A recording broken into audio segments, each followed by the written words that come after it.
and also about all these topics. So what are the contents? The brimstone butterfly, we're going to talk a bit about that.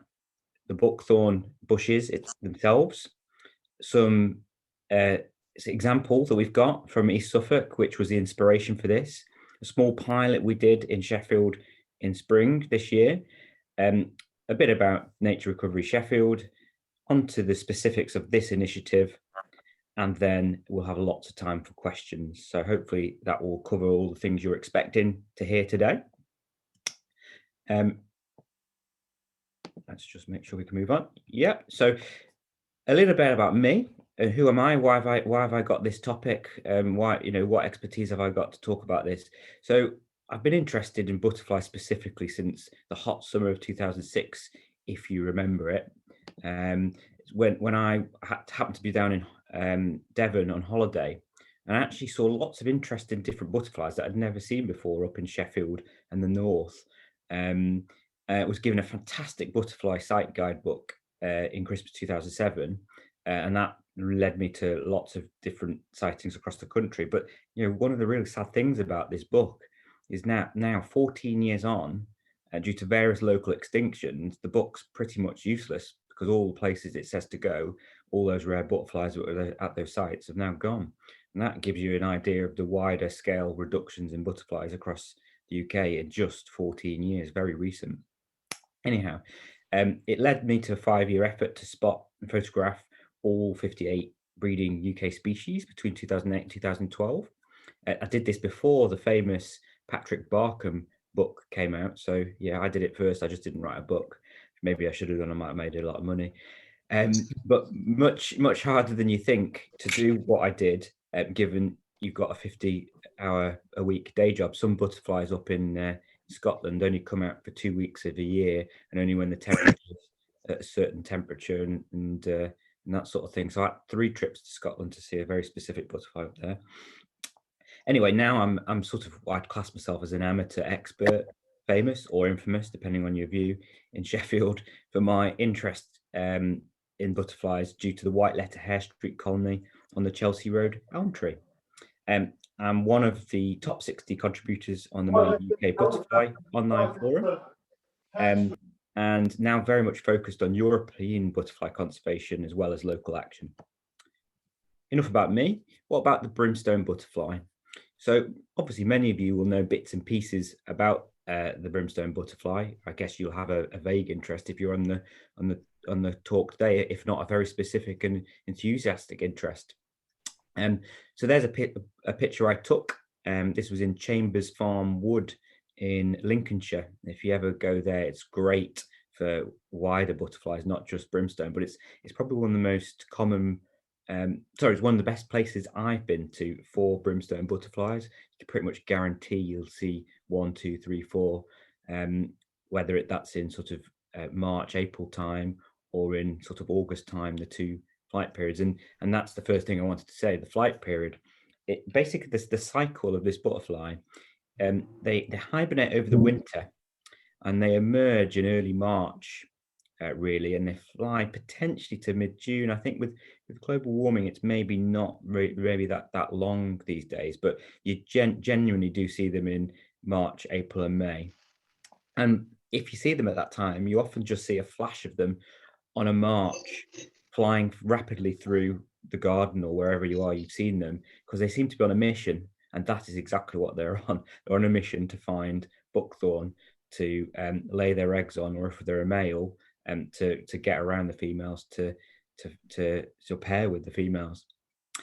They lay their eggs on 2 plants in this country, common buckthorn and alder buckthorn, and we'll talk a bit more about those specifically in a second. So can it be seen in Sheffield? Yes, occasionally, but it really isn't that common. There's all the maps suggest it is seen most years in most parts of Sheffield, but they're definitely not common. I've lived in Sheffield for 17 years and been on the lookout for them just generally. And my first one I ever saw was in 2020 in Sheffield. So it took me 16 years living in Sheffield to actually see one. But I did see it again this year as well. So 2 years on the trot. So they are around, but they're pretty rare. they're commoner in other parts of the country. The best place to see them, well, basically it's where there is buckthorn, but you might not know what that looks like. But generally speaking, they're wider countryside species, generally woodland rides and hedgerows.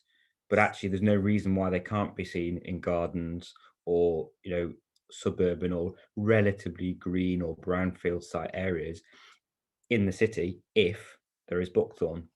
Hence, we come to a buckthorn itself. So actually, there are 3 native buckthorn species in the UK, namely common buckthorn, alder buckthorn, and sea buckthorn. And there's their Latin names if you're interested. And the brimstone butterfly lays its eggs on the first 2 of these exclusively. Alder buckthorn only tends to thrive on waterlogged acidic soils.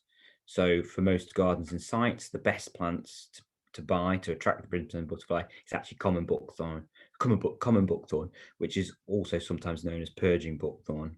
Now, this is really interesting because if you do your basic research on the internet, you might get a flavour of, oh, actually, alder buckthorn is better. It really isn't, and because I don't think the internet articles that we've got in it are particularly accurate. Speaking to the true experts, you really do only want to plant on alder buckthorn on waterlogged acidic soils. I, in my own garden, planted up alder buckthorn, thinking, having done the basic research, and actually it hasn't thrived at all. Hence, me replacing most of the alder buckthorns with common or purging buckthorn, and that's really thriving in the normal sort of basic clay soils of Sheffield. Now, common buckthorn, which is what we're doing for the initiative, it has small yellow-green flowers in May, which when pollinated turn into 6 to 10 millimeter diameter purple-black berries in the autumn. So it's quite a pretty sort of plant or shrub or tree if you let it grow big enough. Now, if you want to let common buckthorn grow completely unconstrained, it can grow into a small sized tree with a height of generally 6 to 7.5 meters. However, it can be pruned quite happily in late winter to keep it smaller. And basically, to attract the brimstone to lay eggs, you sort of need 1.5 meters times 1.5 meters times 1.5 meters in terms of space for each plant. And that gives him enough sort of leaf cover on a plant for the brimstone to be attracted enough to lay its eggs. So you don't have to let it grow that big to be attractive and useful. But obviously, the more leaves, the better. So if you allow one to grow into the 6-meter tree, then obviously you creating much greater habitat for the actual brimstone. Now, practical conservation in action. This is what inspired me, the East Suffolk example. So we're building on the successes of what they did and what they began in 1998. The brimstone butterfly was very rare there at the time, but over the course of 5 years, around 2,000 buckthorn plants were planted in Ipswich and the surrounding area. And as the buckthorn plants grew and grew bigger, so did the brimstone butterfly population. And by 2010, the population was described to have exploded, and it really has. You can actually see it on the survey maps in terms of how common the brimstone is in that specific area of the country now, where it was pretty rare before. The brimstone is now really common in that area, as I said. And I wanted to just put a call out to my friend Julian Dowding, who actually led that initiative in East Suffolk, and for the inspiration, which, because he's done a whole load of things for butterflies down in that area, not just for the brimstone, but call him out for such inspiration on this, because it's real practical conservation. You don't have to do much to have a big impact. So what did we do in our pilot in spring 2021? So I'm part of Nether Edge and Sharrow Sustainable Transformation, NESST. We work in the area of Nether Edge, Sharrow, Sharrow Vale, Carter Knoll and Highfield. So that's our rough area of the city. That's where we take our local conservation action, not just on butterflies, but on all sorts of conservation and sustainable issues. And we did that small test exercise. So I spoke to my friend Julian, as I said, sort of in early March, and I thought, why don't we try this out? And the aim was to see whether any of our 367 members at the time of NESST would be willing to purchase buckthorn whips to plant in their garden or land, with the aim of increasing habitat for the brimstone butterfly locally.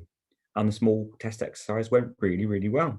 Despite limited advertising and only an 8-day window to register an interest, actually in the end, 28 people bought 180 whips, which were planted in their gardens or in green spaces. There were a couple that actually went a bit wider than this area I'm showing on the map here.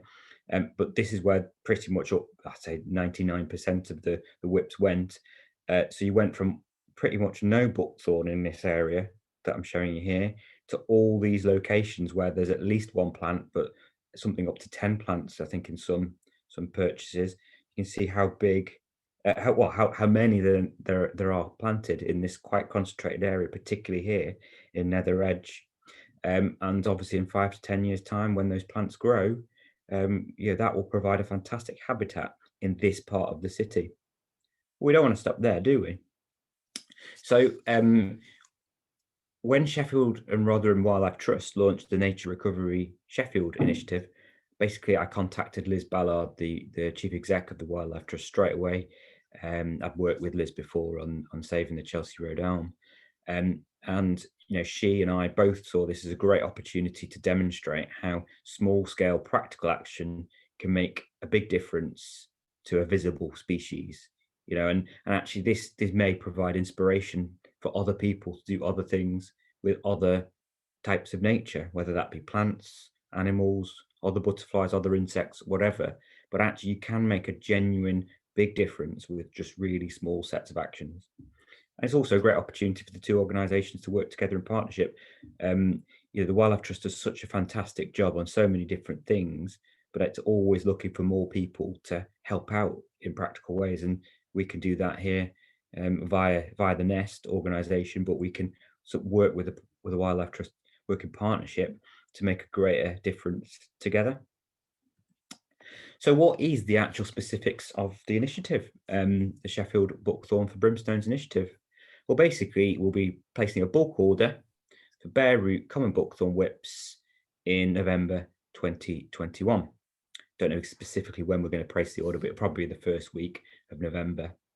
And the good news about doing this is because actually buckthorn's pretty hard to buy. It's not that common a plant, and indeed, for example, the Woodland Trust, not the Wildlife Trust, the Woodland Trust, gives out hedgerow packs with lots of free whips in them, but buckthorn isn't one of them, and it's really annoying to me because actually it'd be amazing if it was, because that would be even more habitat for the brimstone butterfly. So it's quite hard to buy. You can't buy it in your common old garden centre, but you can get it from a small number of nurseries across the country. That's what we're doing, placing the bulk order.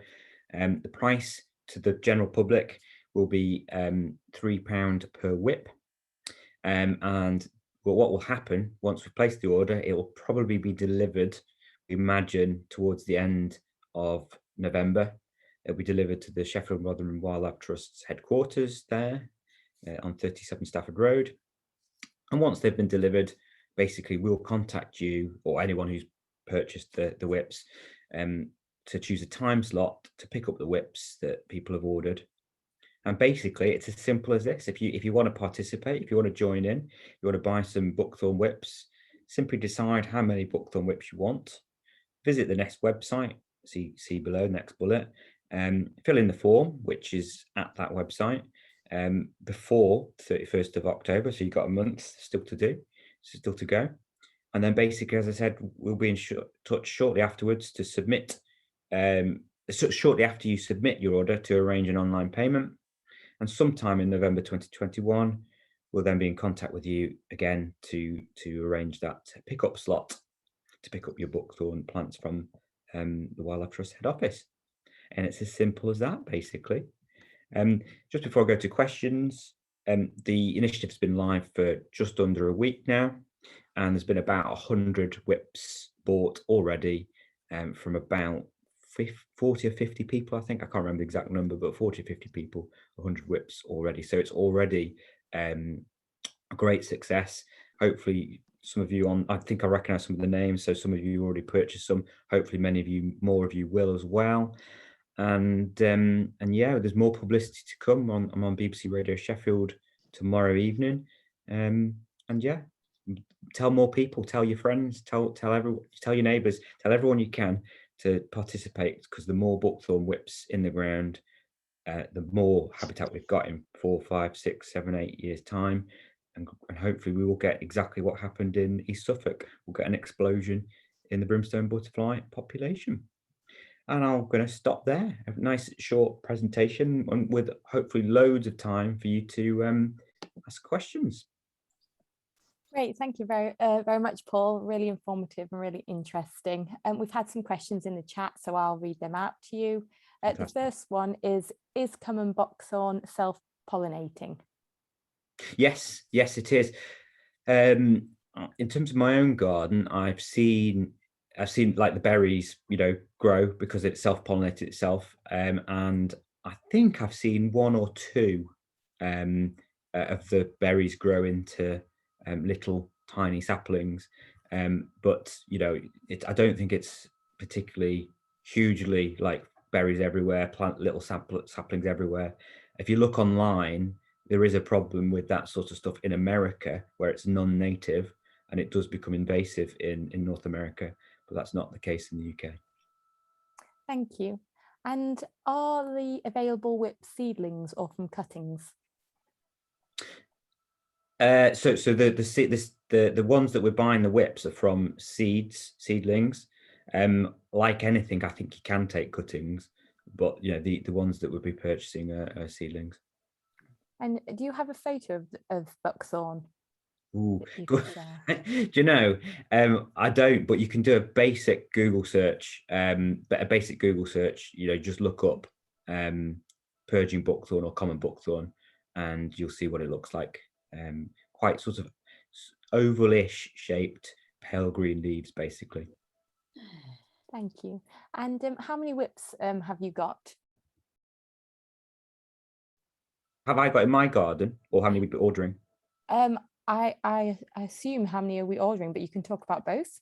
Well, how many are we ordering? It depends how many people put their orders in. Like I said, I've got 100 ready to order, or so far in terms of the orders that have come in. I'd love to do what East Suffolk did and get to 2,000. But in terms of my own garden, I've got a 10-meter long border with my neighbour. I replaced a non-native privet hedge with, I think it's 20 buckthorn whips. This was back in 2017, and they've grown into a small hedge now. Oh, wonderful. Is buckthorn suitable for growing in planters? I have a south-facing garden. So firstly, in the planters, like everything with these sorts of things are better off being in the ground, because they allow the roots to go further, etc., and therefore get more nutrients and get more water. You've got a problem if you have a really dry period and you're on holiday and it's in the planter, then it might dry out and wither and die. So that's a risk if you put in a planter. But if you're not going to be on holiday, you can guarantee that it's going to be watered, it shouldn't be a particular problem. But all I'd say is put it in as big a bigger pot or planter as you can afford space for, to maximize the chances of its roots growing and getting enough water so that it can have as big as possible canopy as you can. And did you say south facing? Yeah, buckthorn's quite adaptable in terms of light levels. It can grow in relative shade in the woodlands. I've seen it and it's absolutely happy. And it can be in direct sunlight. Butterflies tend to like sort of mixed sunlight, sunlight for a good half of the day, but preferably not the whole day in absolutely baking sunlight. But to be honest, my hedge in my garden is in sunlight for about 80% of the day, and that's fine. So there you go. It's adaptable and fine, whatever the conditions, really. Thank you. We've had an offer from Alison.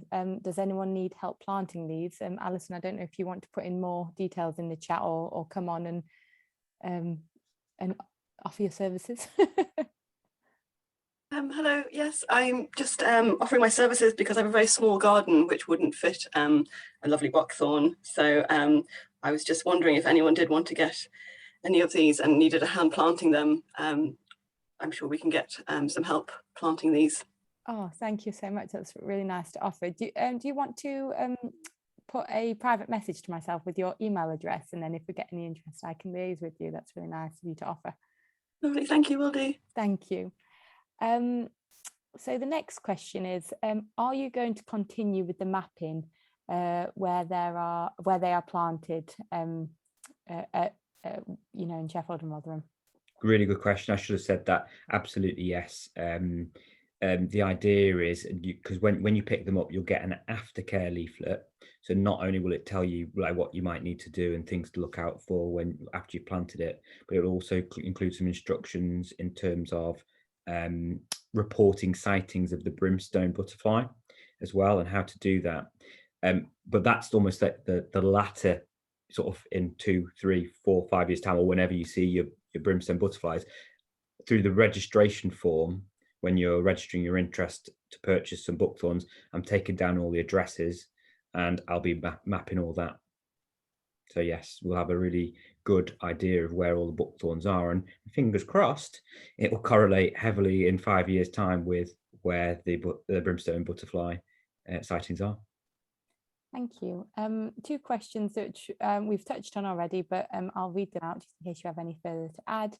Will it grow in dry shade, and are there any particular places that are better than others for the caterpillar, e.g. sunny, south-facing, sheltered, etc.? Yes, set semi sunlight, about 50% of the day is perfect, but you're absolutely fine in most conditions. That's the only thing I say is if it's literally dark, dingy conditions where it's like the most shaded possible slot in your garden and it gets no sunlight whatsoever all day, the plant will be fine. But you're probably not going to get the brimstone laying many eggs on it. You still might, because if it's desperate, it will. But best thing is 50%, and it's fine up to full sunshine. Just if it is in full sunshine, just keep an eye on watering. Particularly its first 3 years, these whips do need to make sure that they bed in and don't dry out in those first 3 years. After that, you won't really need to water it unless you get a summer like 1976. Thank you. And does the butterfly prefer laying on young trees? Do the older, mature, slower growing trees become unattractive, so they would need management to rejuvenate them? No, not at all. No, I mean it's a really good question, and you do hear that with some sort of species, but no, the caterpillar eats into leaves, simple as that. So I think the eggs may be laid on the tips of a branch, but it doesn't matter where the leaves are on the branch. The caterpillar will eat the leaves, all the leaves it can eat, whether they be high up or more into the main bit of the bush with old branches. So yeah, no problem at all with that. Thank you. No real need for maintenance in that respect. And I have a question here. I have 6 acres up at Moorwood Lane. Will the buckthorn whips be vulnerable to sheep eating them? Ooh, now that is that I don't know the answer to that question. I don't know whether sheep would particularly pick buckthorn out compared to anything else, but I know sheep are a problem just generally. They eat everything, and that's one of the big problems, isn't it, we've got in terms of wilding. We get all these grazing animals eating all the fresh things that grow, and therefore you just get monoculture grass. So yeah, my advice is if you've got any control of this, fence them off so that the sheep can't nibble. That's my own advice, really. I don't know a definitive answer that they would pick it out, but yeah, if you want to guarantee that there's no damage done to the habitat, yeah, fence them off somehow. Thank you. And then we've just had a statement. Thank you, Jerry. If you're planting in a planter, don't use peat compost, and that's something obviously at the Wildlife Trust we always a message we always portray as well. So thank you for that, Jerry. Definitely. A next question: has anyone planted any in Archer Lane allotments? It is allowable to plant ones in Brincliffe Edge Woods. That's probably more question to the wider group. If anyone has an allotment on Archer Lane, please raise your hand. What was that, sorry?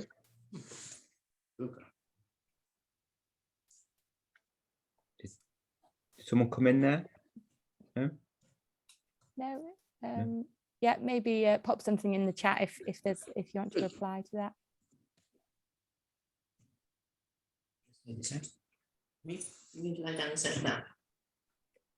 Sarah, is it? I believe. Are you trying to answer? No. 2 questions about integrating them into hedgerows. If you want to speak a bit more about that, Paul. So what's the questions about hedgerows? So can you train a few whips into hedgerows, and how do you integrate into the hedgerow? Well, so firstly, just generally in my garden, I've just got a hedge of exclusively buckthorn, because I've got hawthorn and blackthorn elsewhere in my garden, but I wanted to explicitly attract and have quite a big habitat for brimstone butterflies in my garden. So I've got an exclusively buckthorn hedge, and that works absolutely fine. But if you're wanting a mixed hedgerow, then it's just a case of interweaving and mixing the plants together. You will find, if anyone has ever grown blackthorn suckers heavily. So be wary of planting blackthorn, but we're talking about buckthorn here. Buckthorn doesn't do that. So if you for example you were mixing hawthorn with buckthorn, it'd be absolutely fine. They both grow at roughly the same sort of speed. Just follow all the guidance you generally get with planting hedgerows in terms of how you space them out. I think it's roughly the preference that people have is to have 2 rows of plants in a hedgerow. You don't have to. I didn't with mine. I've got 1 row and it's absolutely fine. You space them out roughly a metre apart from each other to give them space to grow, but you can plant them closer if you want a tightly knit hedge, as they do with many hawthorn hedges. So it really doesn't matter. But there's a lot of guidance on the internet about just general hedgerow planting, and just integrate buckthorn into the hedge as you would with any other species in the hedge.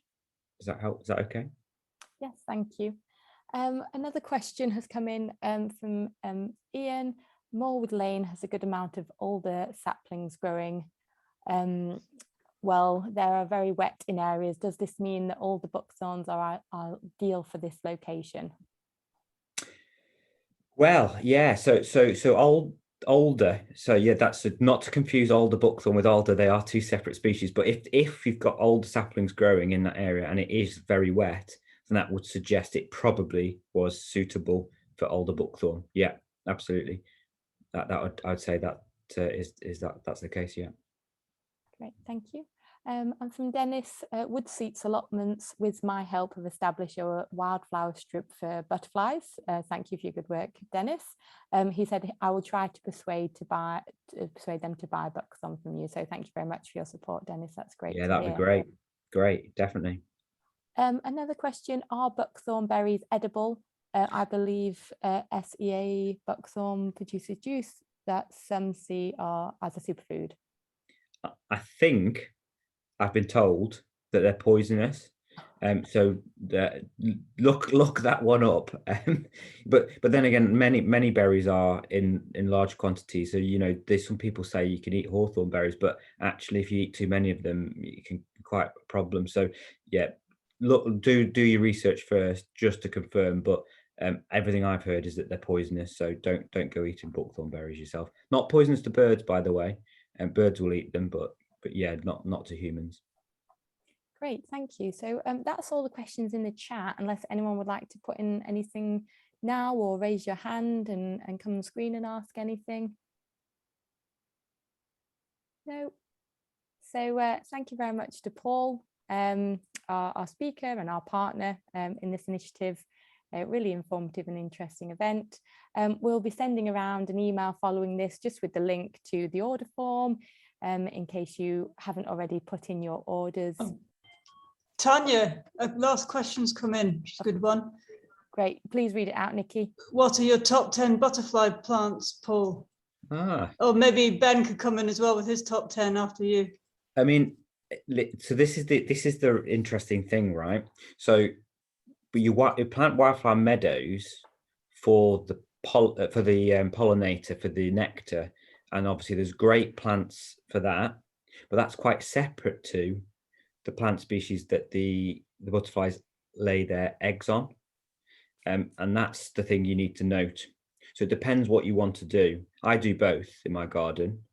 So I've got a wildflower meadow. I've converted my my horrible monoculture lawn into a beautiful wildflower meadow, and I've got knapweed, I've got bird's foot trefoil, I've got I think there must be about 40-50 different wildflower species in the meadow, as well as native fine wild grasses. The pollinators, sorry, the nectar in the wildflower meadow is at its peak anywhere between sort of April and August, and that attracts all sorts of butterflies in, as well as bees and other insects onto the nectar, which is great. But if you want to attract butterflies and to breed properly, you need to get the right things. So it's getting the right grasses. There's a whole load of butterflies that lay their eggs on grasses of various sorts. So that's things like the gatekeeper, you've got the ringlet, you've got the speckled wood, meadow brown, laying all their eggs on various different types of grasses. And then you've got the common blue, which lays its eggs on bird's foot trefoil. So that's a really good one to have, because that's a good pollinator plant as well. So make sure you get bird's foot trefoil. You've then got holly and ivy, which is for the holly blue. So I'd really recommend you have an ivy wall somewhere, or ivy growing up a tree somewhere, and definitely get a holly, because that'll attract the holly blue. Buckthorn, obviously, for brimstones.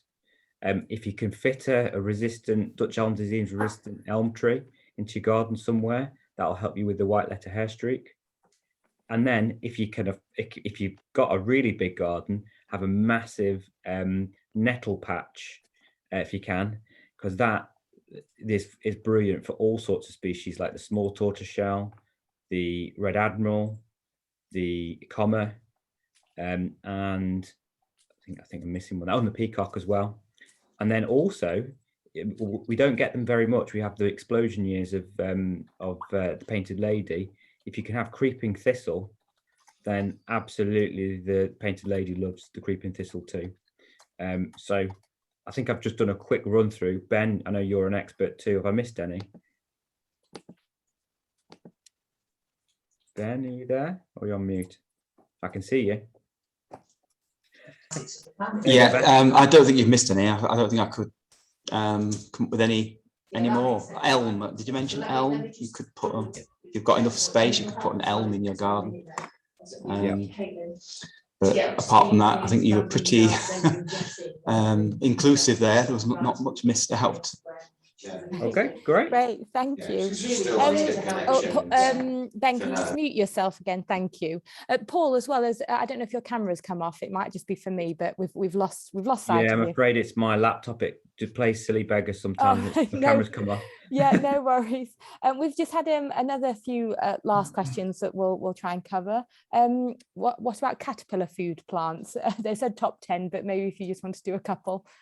Yeah, I've covered that in just what I just said. Oh, you've just covered. Great, great. So yeah, it's hard to do a full top 10, but holly, ivy, bird's foot trefoil, elm if you can fit one in, buckthorn, nettles, and wild grasses for various different sorts.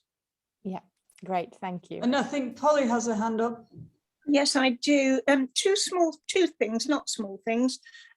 First one is, it's actually better if you've only got a small area of wild something, to have as much of one thing as you can, because a butterfly won't come for one cornflower. Or if it does, it won't have anywhere else to go after it's done that, unless you're in a corridor of whatever this plant is. So it's actually better to concentrate on one kind of butterfly. The wildflower meadow that most people have is too small to attract anything really, apart from the sort of the bees and the false bees and so on. It won't really attract butterflies unless there's a good dollop of it. And the second thing is, I'm in Holymoor Side, which is outside Chesterfield, and I have a native hedge. It's fairly short at the moment, it's about 10 feet. But before I prune it back this winter, which I have to do, if anyone would like to come and take lots and lots and lots and lots of cuttings off it, it's got all kinds of things in it. I bought it specifically as a native plant mixture. So there's hawthorn and blackthorn and all sorts of different things. If anyone wants to come and take loads of cuttings, they're very welcome. I'll send you my email address and people can do that. I did it with Derbyshire Wildlife Trust and they came and pruned it for me basically, which was good. Saved me doing it, but it means you can spread native plants around. Great. Thank you very much, Harriet. That's great advice. Thank you. Sorry, Polly, for raising your hand there and speaking. We've got another hand raised, Harriet, if you want to come in. Yeah, it's just, well, a couple of things. One was just an analogy that I heard some years ago when I went on a tour of a sort of garden that was supposed to be encouraging butterflies. And the person guiding us said that it's very important to try not just have a butterfly pub, but a butterfly hotel. And I like that because it sort of, you know, covered where butterflies might want to lay eggs and what they might want to eat, you know, sort of full hospitality, if you see what I mean. So that was just a nice analogy that I thought I might share, though you may be familiar with it already.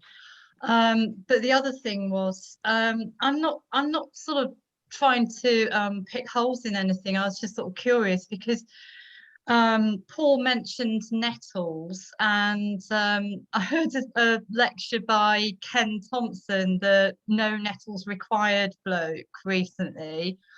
And I think it was him anyway, was saying, actually, don't worry yourself too much planting nettles because there's loads of them around. You know, go for some of the flowers and plants that are perhaps a bit less common, and you might be able to help more that way. So I don't know, but that was just what I heard elsewhere.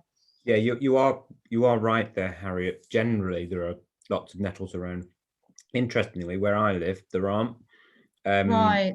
And so I actually, red admiral, peacock, and small tortoiseshell are some of the rarest rarest butterflies in my garden. Whereas Right. I've got an 8 meter by 8 meter sort of what was grass, which is now a wildflower meadow. So it doesn't have to be that big, although I admit that some gardens are smaller than that. But that's got a breeding population of meadow browns, gatekeepers, and ringlets that are self-sustaining, which are pretty unusual to have in a city.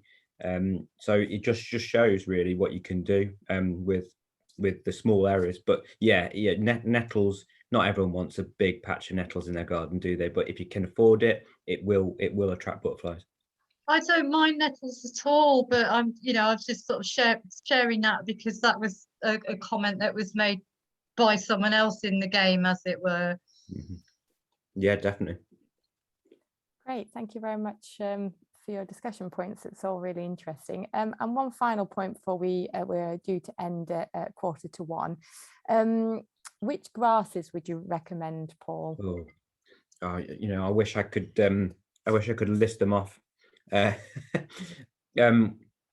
Basically, if you do a Google search and just say, what are the food plants of UK butterfly species, I'm pretty sure it'll take you, one of the top links is the Butterfly Conservation website, and it will list all the food plants, the larval host plants for each butterfly species, all 58, and it will include the grasses that the meadow brown, gatekeeper, ringlet, and other butterflies that use grasses go on. So that's what I'd recommend.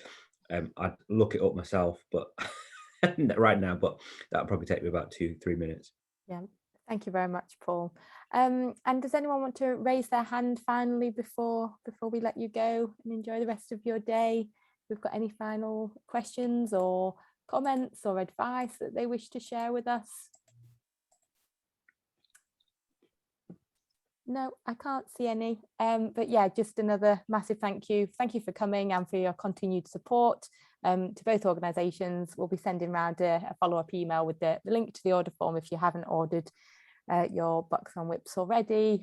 Please spread the word. You know, tell your friends. If you follow us on social media, please share our posts to get the word out as far as possible, so we can, you know, order as many plants as possible and get them spread across Sheffield and Rotherham.